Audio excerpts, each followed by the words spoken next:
In the words of Stephen Fry, good evening, good evening, good evening, good evening, good evening. Anyway, right, back in the car. Miserable today. Anyway, what we're going to do, I'm going to remove the exhaust. So let's have a look. Have a bit of rundown with this. Move the cover. Perhaps show you this before, which has been painted a truly horrible red. Certainly not my preferred choice. Anyway, it's a Miltech exhaust, and it is actually a stainless steel exhaust. It has been wrapped from the manifold all the way to the cat, and the cat's painted red, then it's wrapped all the way to the back box. So it'll need a new tip welding on at some point, but as I said, as it's stainless steel, what I'm going to do is I'll put some paint strip on there, strip it right back. And in fact, it looks like the main pipe is also painted red, so I'll be tempted to remove all the heat wrap, get rid of the red, and then we'll decide on that anyway. Let's try and get the exhaust off, and we'll have a look back here what else we can get off. Perhaps we'll get the fuel neck pipe out and undo the lines that go to the fuel tank and drop the fuel tank, so that's pretty straightforward. From when I dropped it on my Puma, it was around a few years ago now, but I'm pretty certain it was just the 4 bolts. So yeah, let's have a look at that. So yeah, I'll set you up on the time lapse so you can watch me drop this.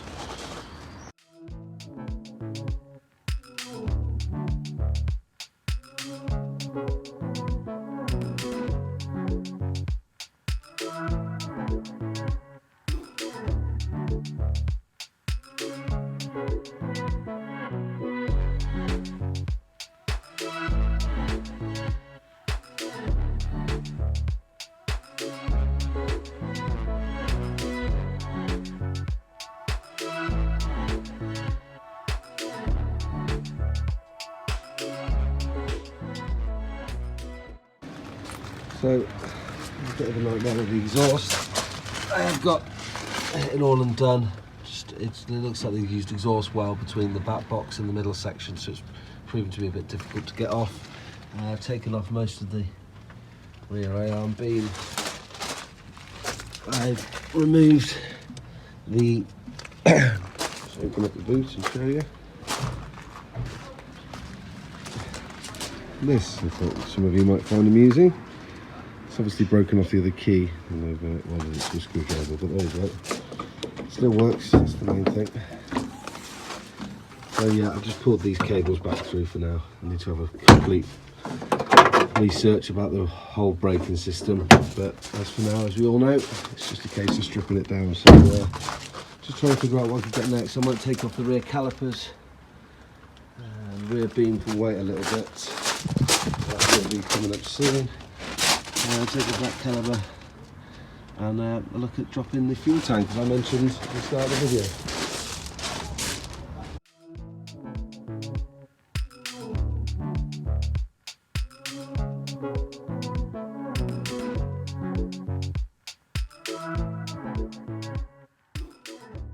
On a scale of fun, that is a definite 0. That took way too long. And even though I managed to get rid of the Union Jack, still very variable form on the top there, so that needs coming off as well. As you can see, I took the plastic strips out on the edge. They came out okay. I don't know if you can still get them from Ford. Probably unlikely, but they came out all right. So I can look at refitting them once I've cleaned them all up. But you can see where there used to be a roof vent. I will try and figure out which one it was, because on the inside you can see there's still half of the unit there, so if I can try and figure out what make it is, I wonder if I'll be able to just get the top half. If not, failing that, I'll have to get a whole new unit and fill in the holes, etc.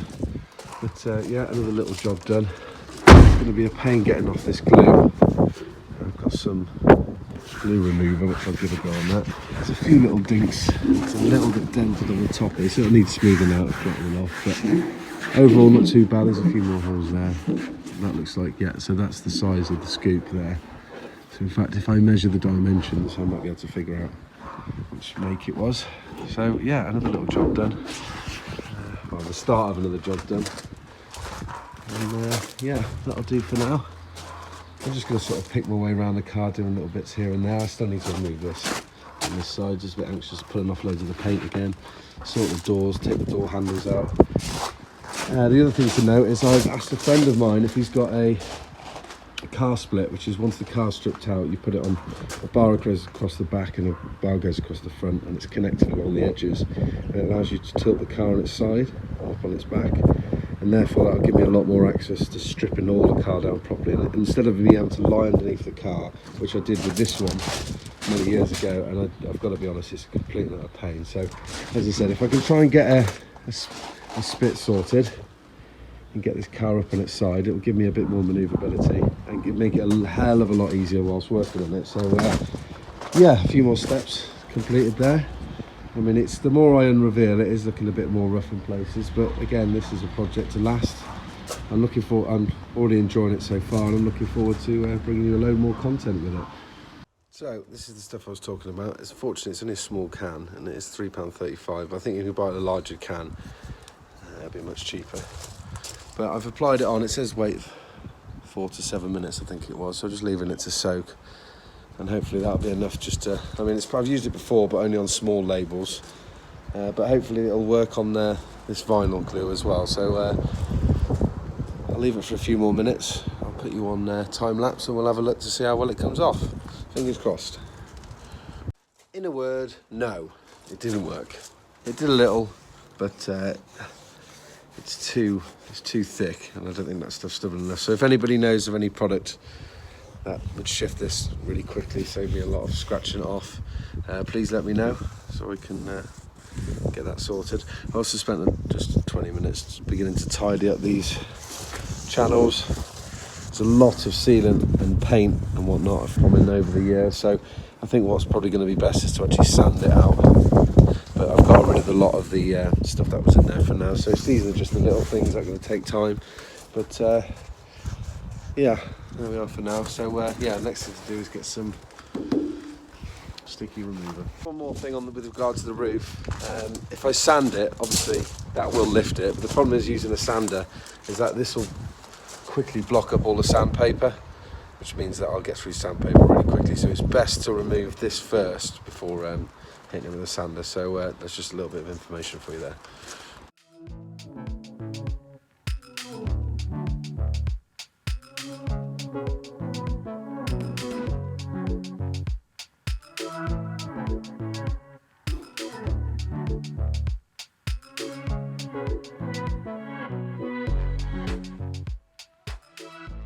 Mentioned previously, this is a standard Puma shell, and it's running the Ford Racing Puma wings, which was off a written off car, which were then put on top of this. Now what they've done is they've tried to do the same as they originally did with the Ford Racing Puma.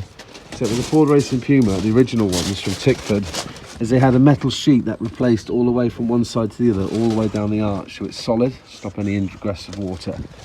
However, this one, not only is it not been put quite on right, it's not flush on the edge there, which is a bit of a shame. It actually sticks out a little bit too far here. So if I show you down by the door here, if you look at this part here, that means that the bottom wasn't quite pushed in quite as much as it should have been.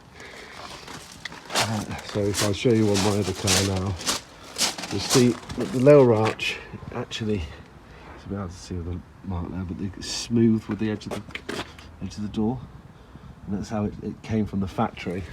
However, because this has been put on afterwards, I mean, I'm not complaining, and I'll tell you why, because the reason I really wanted this car is because it had this kit on it. So yeah, so let me just take you down here. So what's happened here is that's the original edge of the standard Puma shell, which they put this on the top, but they didn't obviously have the metal inserts. Really, that should be cut out to here, and it should be a flush bit of metal that rolls round the top and sits in flush. But what they had put in is some of this, I'm not entirely sure what it is, to be honest,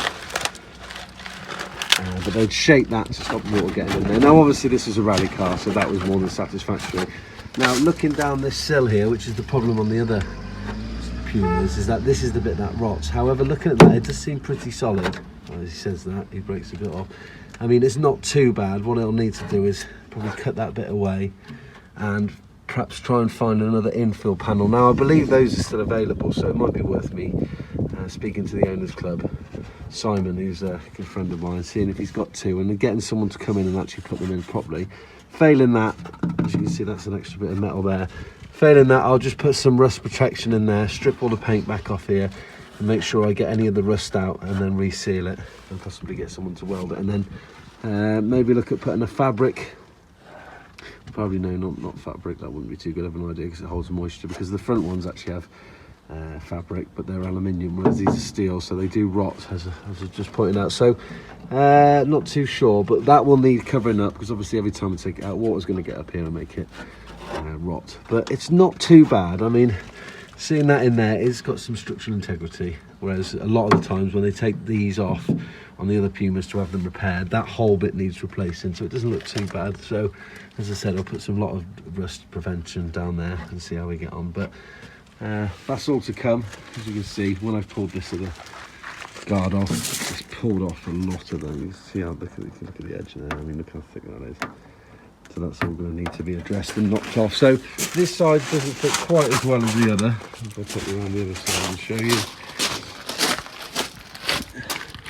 It's, in fact, they're very similar, but this one's on a bit more. Now, well, it's a bit lighter.